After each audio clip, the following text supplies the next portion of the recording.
جتنے بھی مخصوص ایام ہیں جن کے اندر چلہ کشی کروائی جاتی ہے، یاد رکھنا اس کے اسرار اور رموز پچھلے بزرگوں کے اوپر کھلے ہوئے ہیں، اس لیے ان مخصوص دنوں کے اندر مخصوص اعمال کروائے جاتے ہیں۔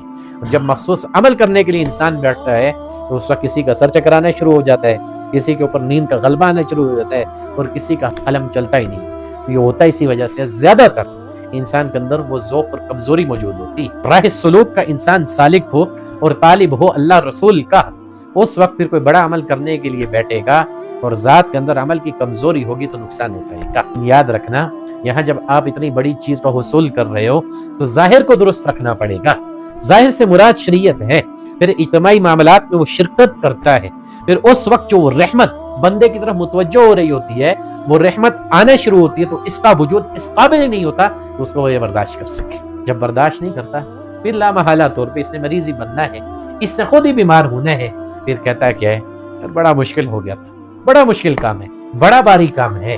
بھائی یہ راہ طریقت ہے، یہ راہ سلوک ہے، تو راہ سلوک کے اندر دوسرے کا سچا ہونا ضروری نہیں، اپنی ذات میں سچا ہونا ضروری ہے۔ دوسرے کا عمل ٹھیک ہونا ضروری نہیں، اپنی ذات کا عمل ٹھیک ہونا ضروری ہے۔